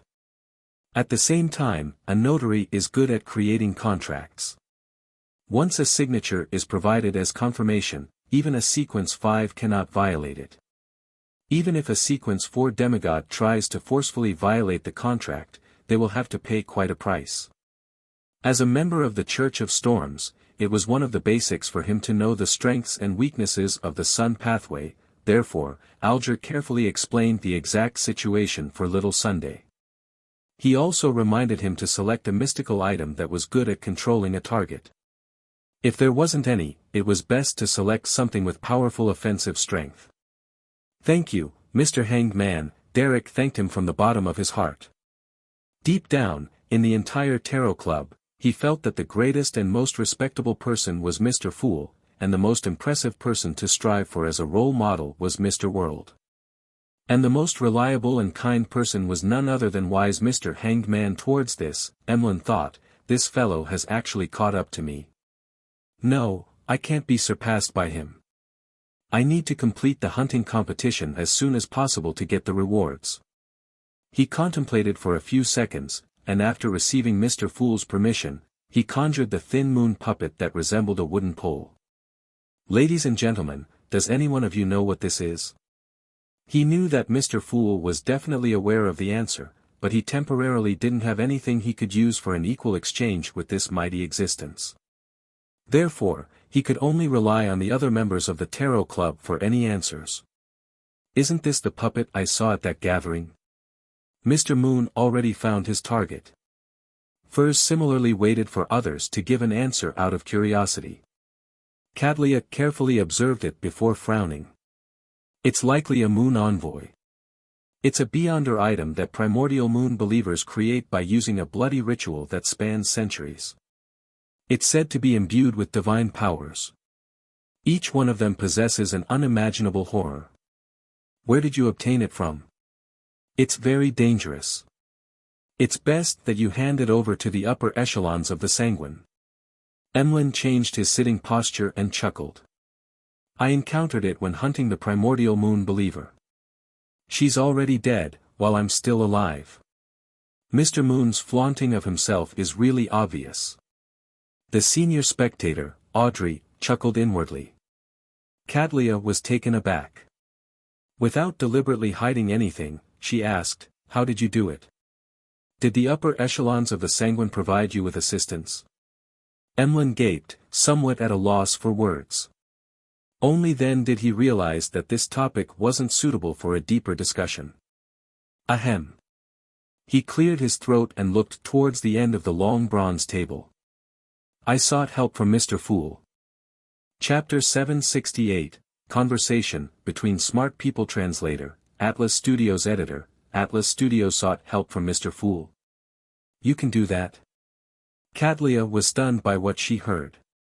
Having been punished and discovering that his blessed Gairman Sparrow was becoming more and more impressive, she no longer had any doubts regarding Mr. Fool's status or abilities. She even knew that when Mr. Fool pulled her in through the use of an ancient item, allowing her to escape the pursuit of knowledge, she had come to realize that he was in existence at least at the level of the hidden sage or primordial moon. However, for certain reasons, he wasn't able to interfere with the real world, making her suspect him to be an ancient god that was undergoing an awakening process. The moon's words left her surprised that Mr. Fool was able to provide substantial help to the Tarot Club members, and wasn't just someone who could only provide knowledge or pull them above the gray fog. On the one hand, this means that in times of danger, I can also pray directly to Mr. Fool for help. This is more ridiculous than any ritual. On the other hand, it reveals the fact that Mr. Fool's recovery process is faster than I had imagined. Many thoughts instantly flashed through Cadlia's mind. Audrey, Derek, and company weren't that surprised. They had more or less sought Mr. Fool's help in the past, and they had even witnessed the angel under this great existence. Seeing everyone's gaze fall on him, Emlyn shrank his neck as he lifted his chin. I paid a price. It was a fair and equal exchange. Fair and equal exchange. A mighty existence's immediate and effective response is priceless. Cadlia couldn't help but retort inwardly. She didn't directly say it, because she too wished to use the opportunity of such a fair and equal exchange in the future. It would imply that she would have an additional life compared to others. Furs was quite puzzled by Mr. Moon's deliberate emphasis on the principle of fair and equal exchange. Everyone who had sought Mr. Fool's help had made a corresponding payment. Mr. Moon sure is a man who cares about his reputation, no, a sanguine. Audrey seriously evaluated Emlyn's emotional changes that happened over a span of seconds. As the exchange continued, the tarot gathering slowly came to an end. After returning to the City of Silver, Derek first recalled a notary's strengths and weaknesses mentioned by Mr. Hanged Man. Then, he once again headed for the Twin Towers that was north of the city to select a mystical item. He didn't do this before, because his condition wasn't stable after advancing. He was worried that making contact with a mystical item would lead to him losing control. Inside the spire, Derek Berg listed his requirements after finishing the paperwork. He saw a filtered list of items and obtained the corresponding documents that contained the information. After having a careful read and observation period, he quickly narrowed down the choices to two. The first was Cardi's ring. It was ancient and simple in appearance, and it was completely iron black in color. It was engraved with dark and complicated patterns. It was left behind by a resident of the City of Silver a long time ago. It could aid the wearer in awing a target, causing them to stop.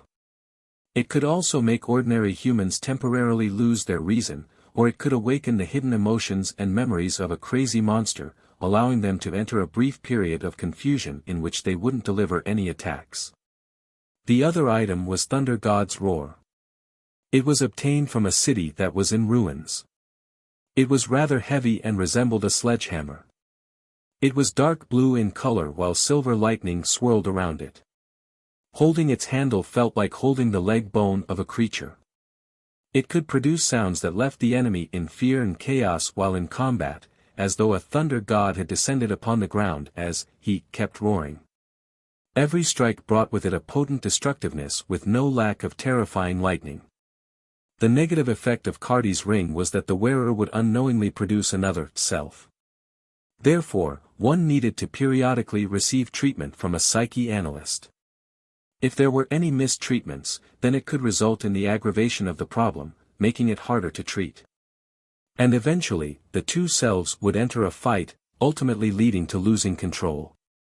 In contrast, Thunder God's Roar didn't have that many latent risks. It would only make the user be a little irascible bit by bit. As long as one periodically vented their emotions, there wouldn't be a problem. However, it also had another side effect.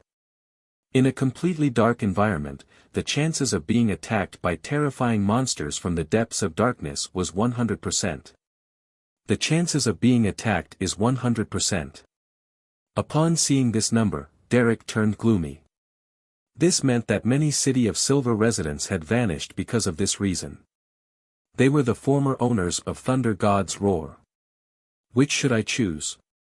Generating another self is terrifying. Miss Justice has mentioned before that it's called dissociative identity disorder. Thunder God's Roar not only has a power that affects the enemy's state, but it also has a rather powerful offensive capability. My axe of hurricane has been used too many times, so it will likely be damaged ahead of time. I can produce light by myself, so I don't have to be worried about absolute darkness. Derek thought for a moment and pointed at the dark blue sledgehammer. I want Thunder God's Roar 160 Buckland Street. Klein walked out of his master bedroom and saw butler Walter waiting for him with a few invitation letters in hand.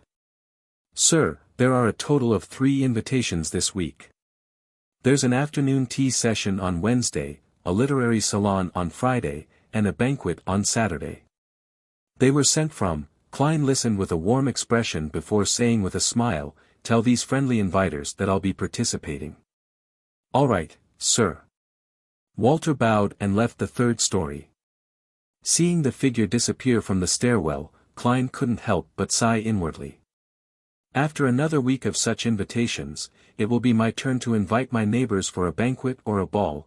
By repeating this act of inviting others and being invited, I'll really enter their circles and would be recommended by them to important figures at even higher levels. I'll be able to enter different clubs. Such recommendations are definitely established on a foundation of having sufficient wealth. A person without any value wouldn't be recommended. Socializing for high society is truly troublesome. It'll take at least another month before I'll get to make contact with people who were slightly involved in the great smog of Backland. The church is easier. As long as there's enough donations and enough piousness, I'll be able to freely enter and exit to listen to the bishop's preachings. Of course, that's on the premise I pass the investigation. If everything goes well, I'll be able to figure out the rotation schedule of the keepers and find a chance to go behind Cheney's gate. Klein reined in his thoughts as he instructed his valet, Richardson, to bring him his coat, hat, and cane. According to his schedule, he was to head to the Royal Grand Theatre to see the most popular play, The Betrayer's Ring, in recent times. This isn't solely for entertainment. It's to understand the popular plays, famous music, and trending novels. Only then could he have a common topic of conversation at the various high society gatherings. Being a popular gentleman must be tiring. Behind a 1-minute performance lies 10 years of hard work. Social gatherings such as these are really exhausting. As Klein lampooned, he allowed Richardson to help him wear a coat before he sat in his high-end 4-wheeled carriage. He headed for the Royal Grand Theatre in Westborough, where he had a luxurious box to himself, and watched The Betrayer's Ring. It's different from television and movies. A play's acting is more exaggerated and impactful.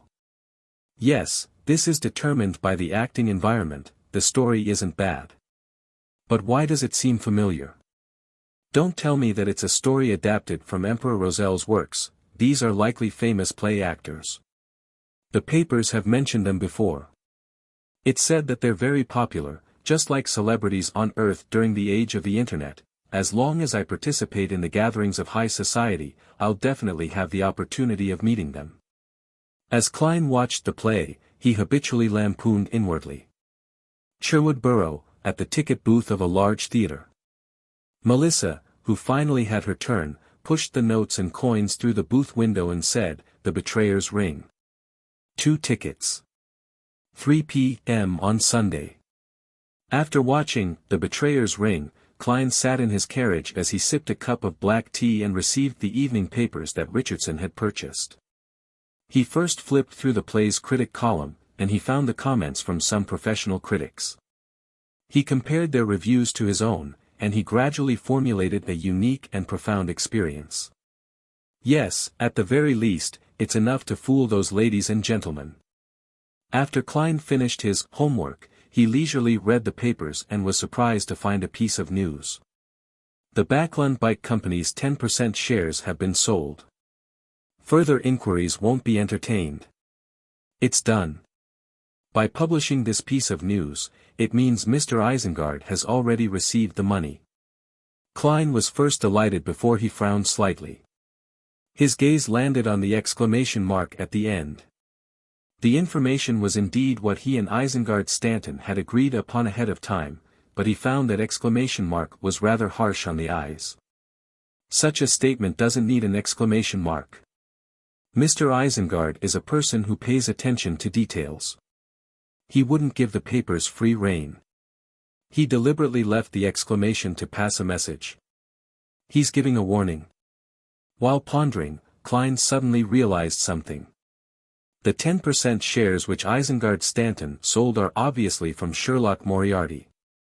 With the former's character, he wouldn't sell it for no reason. In a certain sense, this means that Sherlock Moriarty or his proxy has returned to Backlund. Therefore, one of the factions of the royal family that was involved with the Great Smog of Backlund had acutely noticed this situation and has begun monitoring Detective Isengard Stanton, hoping to capture the person who heads over to claim the cash. How should I get the money? Klein seemed to naturally read the papers as he began seriously considering the pertinent question. Chapter 769, Sacrificing to Oneself. Translator, Atlas Studios Editor, Atlas Studios 10 at night. Backlund was drizzling again as a thin fog produced a blurry sense of beauty amidst the street lamps. Isengard Stanton's assistant, Bowen, surveyed the bottom level once before walking to the side of the oriel window and was prepared to shut the final window. At that moment, a shadow scuttled in and landed firmly on the protruding wall. It was a blue, short-furred stray cat. Bowen saw the large pair of yellow eyes looking at him as he couldn't help but chuckle. There's no food here. As a detective's work made him prone to revenge, and him having many secrets to hide, Isengard Stanton's cook and servants were paid by the hour. There were a fixed number of hours a day, and they wouldn't prepare too much food. This made it difficult for there to be any leftovers after dinner. The blue cat opened its mouth but didn't produce any meowing sounds. It began speaking like a human. I'm Sherlock Moriarty. I'm here to meet Mr. Isengard Stanton. Although Bowen was a Beyonder who was nurtured by the Church of the God of Knowledge and Wisdom, he was a low-sequence Beyonder and his horizons were stilted. This was the first time he was encountering a speaking cat, so he was momentarily shocked and dazed. After a few seconds, he came to his senses and recalled what the cat had just said. It said it's Sherlock Moriarty. This great detective really isn't simple. He actually changed into a cat, controlled a cat. Such powers are really strange and terrifying. Bowen rapidly calmed down and didn't directly answer the cat. He reached out to close the windows. After doing all of this, he said with a suppressed voice, "Follow me." The cat immediately leaped from the platform behind the oriel window as it agilely followed behind Bowen with its tail up. It followed him all the way to the second story and watched him knock on Isengard Stanton's bedroom door. Is there something? Isengard, who was dressed in pajamas with faint lines, opened the door and asked. He was just enjoying his tobacco before sleeping. Bowen cautiously pointed to the crouched blue cat beside him. Mr. Sherlock Moriarty is looking for you. Isengard, with his white sideburns and thin face, raised his brows slightly and looked down. He took 2 steps back and allowed the blue cat to saunter into his bedroom. Return to your room and get some sleep. Wake up as per normal tomorrow. We still have a case awaiting us, Isengard instructed Bowen as though nothing had happened. After his assistant left him, he closed the door and turned to look at the blue cat who was sitting beside the reclining chair. He chuckled. I never expected you to have such Beyonder powers. I was worried you would directly come over. I noticed your exclamation mark, the cat said with a smile. It had to be said that having such an expression show on a cat's face was rather odd. It left anyone who witnessed it feel a chill run down their back. Isengard didn't react abnormally towards that as he sucked at his pipe, sat on a reclining chair, and slowly exhaled in comfort. He said with a smile, "I trust your intelligence. Thank you for your compliments." The cat politely reached out its paws and bowed. Isengard observed it and rubbed its pipe while smiling. "You should have understood what is happening. Those people don't dare to monitor me too strictly, afraid that I would discover them and end up telling the Church of Evernight and the Church of Steam. Heh, so even though it will be quite troublesome for them if they get exposed, I believe that they have a demigod among them. This is a deduction and is also based on certain feedback. After all, I've lived on this street for years. Therefore, humans and animals wouldn't be stopped from entering my house. I believe you've already figured that out.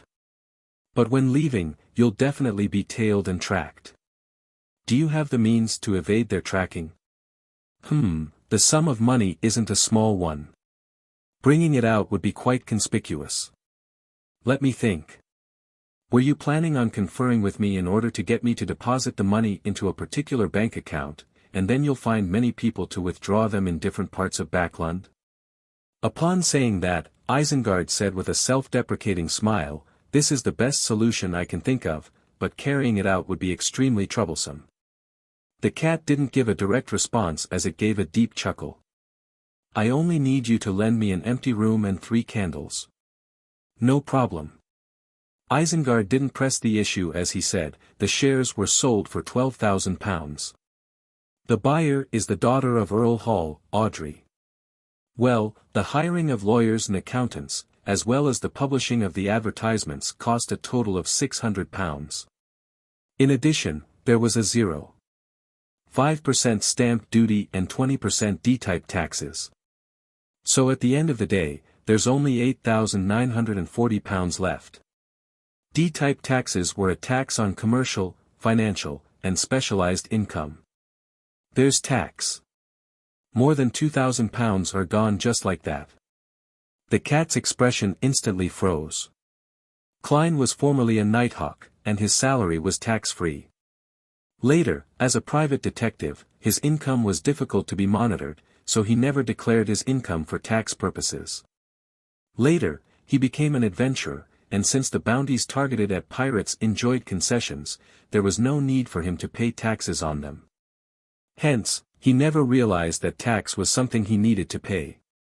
Therefore, back when Isengard Stanton had mentioned taxes, he hadn't taken it to heart, believing that it wouldn't be much.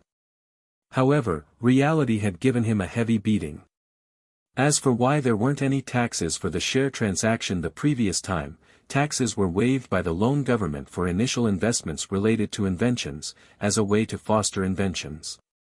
After a brief silence, the cat's whiskers moved as it said, "All right, give me the cash. Move it to the empty room. There's no problems with the money, right? I've already checked them.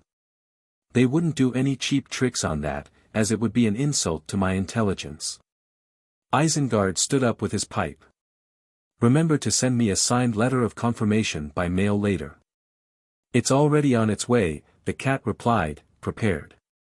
Isengard walked to the safe inside the master bedroom, using a passcode and key to open it. Then, he took out stacks of cash, and he stuffed them into different briefcases.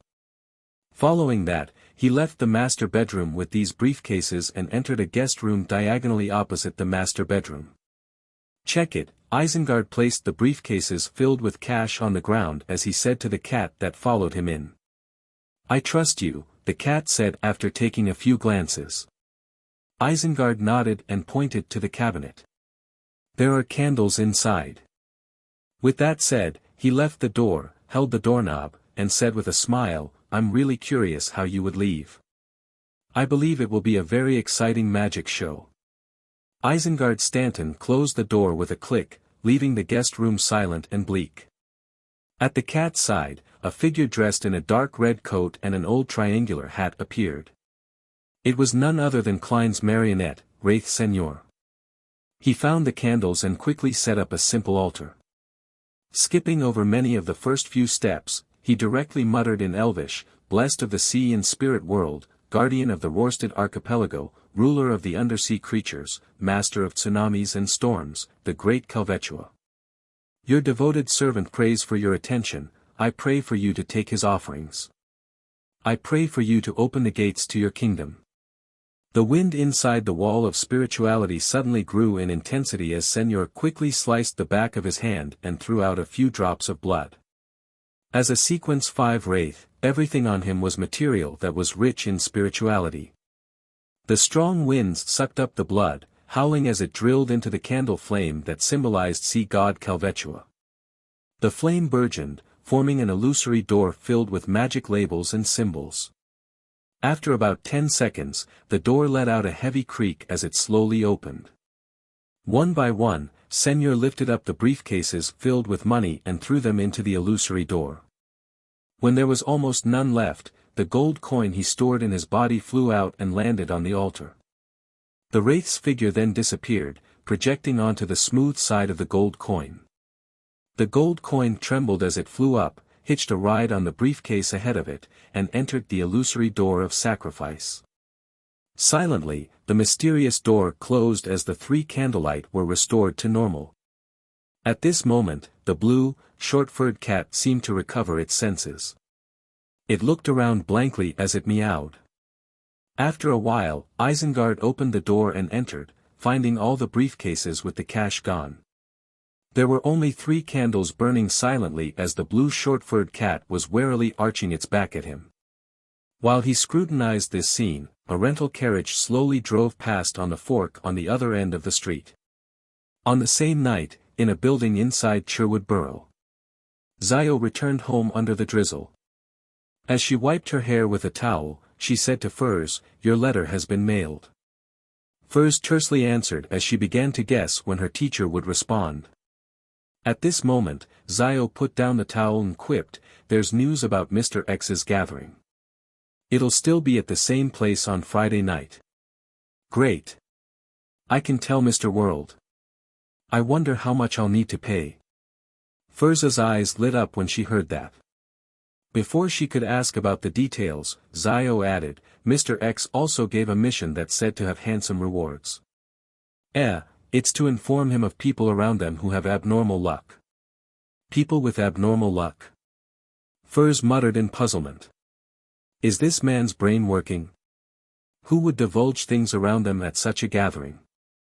This will make it easy for others to discover their true identities.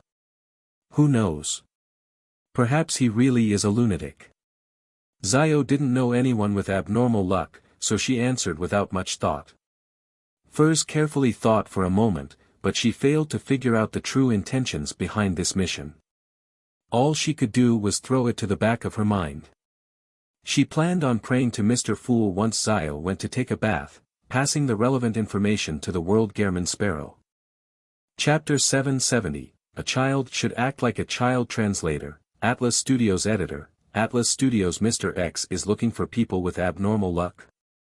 Above the gray fog, Klein ruminated over the information Miss Magician had provided, in an attempt to analyze anything of use. After thinking to no avail, he decided to approach it from another angle. He first recalled the people who had abnormal luck around him to see if there were any connections. The Fog Sea's strongest hunter Anderson Hood counts as one. Dr. Aaron Series is another. Both of them were affected by one of the snakes of fate. Angel of Fate Ouroboros was one of the creators of Rose Redemption. This secret organization supports and believes the true creator.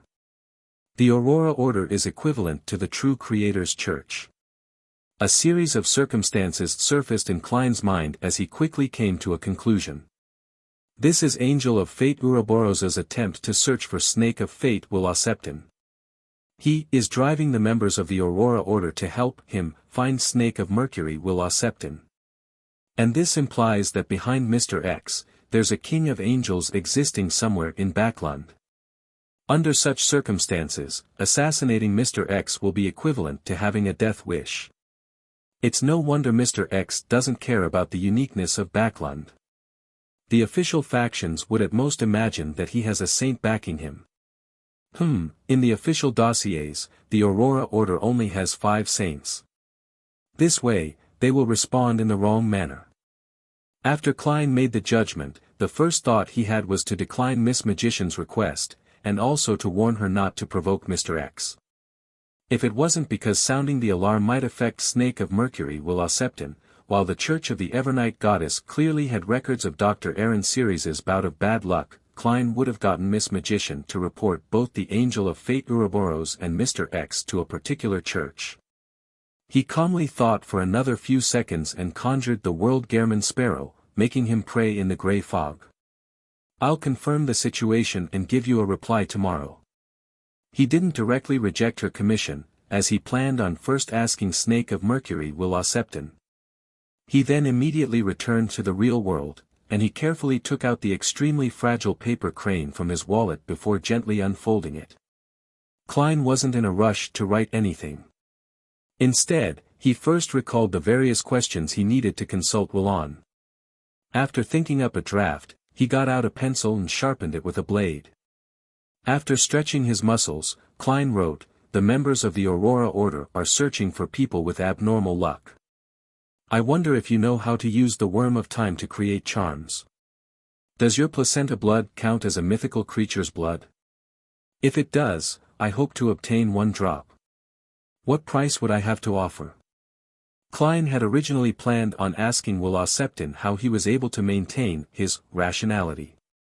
After all, the Church's information indicated that there had been no public faith in the Snake of Fate.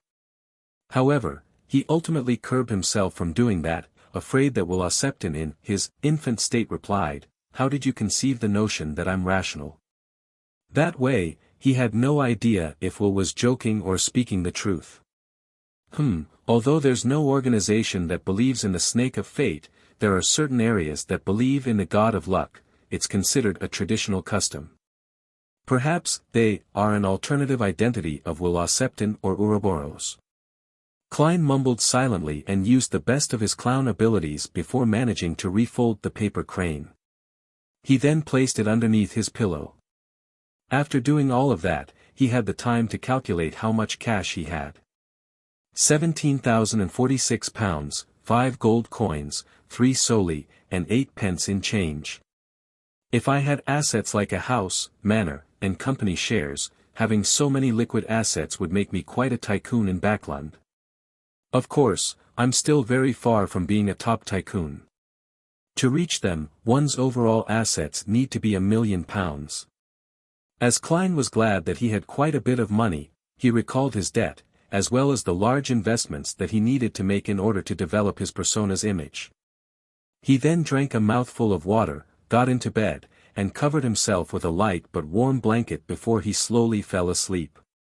Amidst his reverie, Klein suddenly snapped awake and saw the desolate black plains. He walked all the way to the pitch-black steeple in the middle of the plains, passing through the chaotic and abnormal layout before coming deep into the steeple. Like before, there was a circle of tarot cards on the ground. However, the protruding area in the middle of the tarot cards didn't have any silvery lines written. Wuxia didn't give a reply. Then why did he pull me into this dream? Amidst Klein's puzzlement, he suddenly saw a black baby pram roll out of the shadows. In it was an infant whose looks were indiscernible while it was wrapped in silver silk. "Mr. Snake of Fate?" Klein politely and cautiously asked. The infant immediately said in a clear voice, "What makes you so sure it's a mister? Isn't that determined from your name? Don't mind such details." Klein lampooned and relaxed due to the attitude he was given. "Then, how may I address you?" Wuxia in baby form tersely answered as it said, "Stumped, I haven't decided." "As you know, oh, you don't. Every time I start again, I try to make myself a little different, so as to maintain a good mental state. A child should act like a child while they're a child." Klein's heart stirred when he heard that. Is this the way the monster pathway maintains its reasoning so as to resist madness? In the black pram, Wuxia replied briskly, "Yes, every beginning washes away the madness. However, it still needs certain anchoring from faith, otherwise, I wouldn't be able to maintain my state as a sequence one for too long. Heh heh, compared to before, you're becoming more and more knowledgeable. Oh, apart from anchoring oneself with faith, there are other ways to resist the madness. However, restarting is clearly an ability of sequence one snake of fate of the monster pathway. Other Beyonder pathways aren't able to emulate that. Mr. Azik is constantly losing his memories and repeatedly finding himself. Does it also involve the same concept? Klein nodded in thought as he made every second count by asking, I suspect Ouroboros is searching for you through the Aurora Order members. Will Oseptin scoffed. I've been playing hide-and-seek with him for a very long time. He isn't good at such matters. It's quite obvious that he doesn't have a childhood. Every time he restarts, he grows up beside the true creator. He lacks the psychological experience of the different stages in life, causing him to be very crazy at times, but of course, he doesn't mind. I did inform Ricardo to use the die of probability in certain places and leave marks. This will mess up Ouroboros's judgment. He will soon leave Backland once again. That means there's still chance of assassinating Mr. X. Yes, when the time comes, I'll divine the level of danger above the gray fog. Klein didn't continue on this topic as he asked, do you know how to use the Worm of Time to create charms? Will Oseptin didn't directly answer and instead returned with a question, you obtained a Worm of Time from Palaz Zoroast? How did you know? Klein was taken aback as he asked. He wasn't surprised that Will Oseptin had managed to mention the origins of the Worm of Time. After all, there weren't many demigods in the Marauder pathway who could create avatars, but why hadn't he assumed that it was Blasphemer Amon? The latter could also leave behind a Worm of Time. Will Oseptin smiled and said, Palaz Zoroast isn't in good condition, and he had to parasitize your former colleague. Ah right, your former colleague was investigating Sherlock Moriarty, and he had entered my house in the middle of the night. I sensed that there was something problematic about him and had given him a short period of bad luck, causing him to encounter other demigods hidden in Backland. And when he was in danger, Palaz Zoroast had taken action. It would have been fine even if he hadn't taken action. It's only a prank. I would have given your former colleague sufficient good luck at the critical moment. Leonard is investigating Sherlock Moriarty. The grandpa in his body is called Palaz Zoroast. Klein frowned slightly, unsure where the problem stemmed from. Will Oseptin continued, the creation of a Worm of Time charm isn't too difficult for you. You can pray to that uniqueness trait about you and use a compound of mercury and pure silver as a medium to draw the corresponding symbols. It's not too difficult. Pray to the Fool. That's right. The mysterious space above the gray fog clearly has a form of attraction to the Marauder pathway. Klein was thrilled as he felt like he had grasped something. At this moment, Will smiled and added, as for what the corresponding symbol is, I've no idea. What a huge reversal. Klein couldn't help but twitch the corner of his lips. When he noticed that Will Oseptin wasn't speaking any further, he hurriedly smiled and said, there's another question. About your placenta blood. Before he could finish his sentence, Will suddenly opened his mouth and let out a cry. Wah! He began wailing like a real infant. Can't we talk normally? Klein froze in his spot. If he hadn't already confirmed it, he really would have suspected whether the entity before him was a Sequence 1, the president of the Life School of Thought. All right. I just wanted to ask if it's the blood of a mythical creature, Klein said as he raised his hands midway. Will stopped crying and said with a laugh, of course, but I'll swap it ahead of time. Otherwise, everyone will die on the spot.